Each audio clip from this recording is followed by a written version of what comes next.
Oh hi! Today I'm going to paint a miniature. What?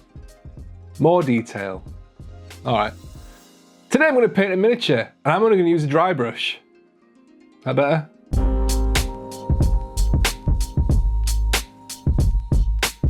What's up Pickle people, welcome to the channel, and yes, today I'm going to paint a miniature and I'm only going to use a dry brush.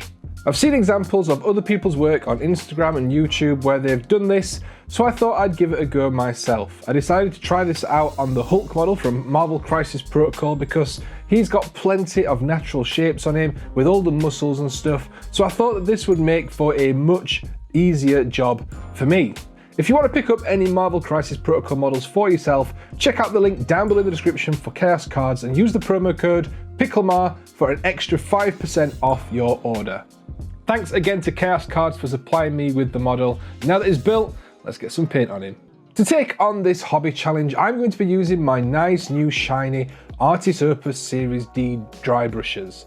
I've up to this point only looked at these brushes because they are very nice and very clean, but it's finally time to put them to use.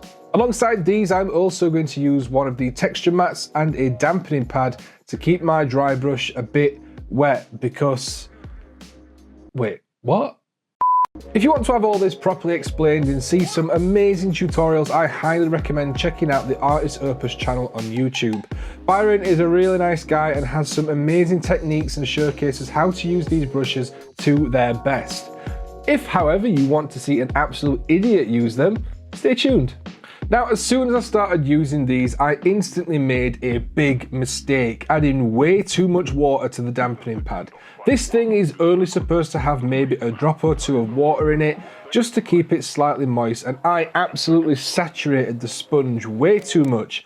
And this meant that the first layer of paint that went on was very, very wet. I dried everything off as best I could and carried on. I'm starting out with a very dark green to get a nice solid base layer on, which will act as my shadows later on and also give me a good foundation for everything else to work on top of.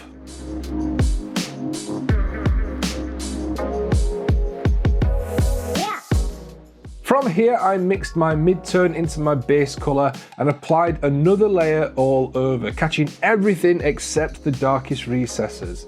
The plan going forward, as with most painting techniques, was to paint less and less with each brighter colour and hopefully create a natural blend between the darkest and the brightest points. Now I continued to work my way up to the mid-tone, and at this point I was fairly happy with the progress that I was making. So far I'd spent about 15 minutes on the model and it was already starting to take shape. Using the texture pad to mix colours and test out my dry brush before putting it on the model was also a very nice change. Normally I just use the back of my hand to sort of test out how much paint's on the brush, but the back of my hand is pretty smooth and it's not always the best result. Using the texture pad really helped. It meant that I didn't go into the model with too much paint on my brush and ruin the work that I'd done up to that point, so I'll definitely be using this more in the future. Keeping the brush slightly moist by using the dampening pad also helped to avoid any of that sort of dusty look that you often get when you're dry brushing. Now at this point I started to add in my brightest green, working my way up to that final highlight colour. I was kind of nervous at this point because I was happy with the overall look, but I needed to keep pushing it to get that bright cartoony look that I really wanted to go for with this model. Luckily all went well and I had zero issues, and with that the skin was done. Now I followed the same technique for his shorts, starting with a darker desaturated purple and stippling on a lighter purple over the top.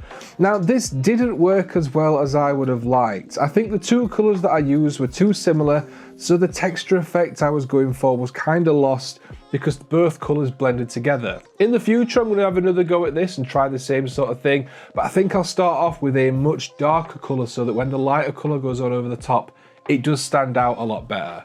But for this one, I left it as it is because I'm pretty happy with the colour that it is, but just something to bear in mind for next time. With all the large surfaces done, I just had the eyes and the teeth to do. No, I did not use a dry brush for the eyes and the teeth. I know, shock. And that was this model completely finished. So you might be asking why I decided to do this. Why have I painted this up using a dry brush instead of using an airbrush, which I've been using quite a lot recently? And there's a couple of answers to this question.